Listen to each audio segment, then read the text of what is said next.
बिस्मिल्लाहिर्रहमानिर्रहीम। PSX with Sufiyan Ghani के साथ अल्हम्दुलिल्लाह बुध का दिन है और 29 जुलाई 2026 को मॉर्निंग कॉल के साथ आपके साथ हाजिर हैं।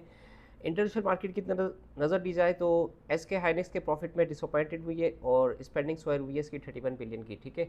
और ऑयल की प्राइस जो है दोबारा से जो है सऊदी जॉइंट वेंचर ने जो है वो इराक के ऊपर जो है ईरानी मलेशिया के ऊपर अटैक किया है, तो अब ये दोबारा से ईरान की साइड से भी इराक की साइड से भी जो है एक वॉर स्टार्ट हो रही है। ओमान के अंदर भी डिस्प्यूट चल रहा है स्ट्रेट ऑफ हरमूज के हवाले से, तो दोबारा से ऑयल जो है $4 जो है अपसाइड की तरफ जा रहा है। $82 पे WTI क्रूड ऑयल ट्रेड कर रहा है। तो अब ये जो है कंटिन्यू ये सिलसिला जारी रह सकता है। मुसलमानों को आपस में लड़ाया जा रहा है और इसके लिए जो है वो देखते हैं कि किस तरीके से जो है ये मामला जो है हमारे हल होते हैं। तो इसके लिए हर एक को जो है दुआ करनी चाहिए, अल्लाह से मांगना चाहिए।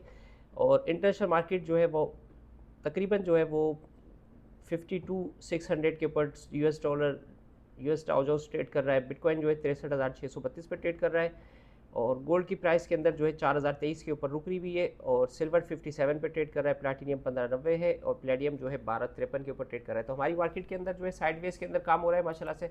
कल जो है KSTM ने अपर कैप लगाया था और इसके अलावा दादा भाई सीमेंट अपर कैप के पास था, सीमेंट में अच्छा काम हो रहा था अल्हम्दुलिल्लाह। तो पाकिस्तान की मार्केट जो है इसी तरीके से जो है वो परफॉर्म करती रहेगी और आपको जो है अंडर वैल्यू शेयर्स जो मिले आप उनके अंदर काम करें और उनके अंदर इन्वेस्ट करें, उनके अंदर आपको अच्छा रिटर्न मिल सकता है। मार्केट ओवरऑल बहुत अच्छी है, गुड है। बस थोड़ा सा लॉन्ग टर्म व्यू बना के अगर काम करेंगे और स्ट्रेटजी और टारगेट्स के साथ काम करेंगे तो मार्केट आपको बहुत अच्छे पैसे देगी। दुआ में याद रखें। अस्सलाम वालेकुम।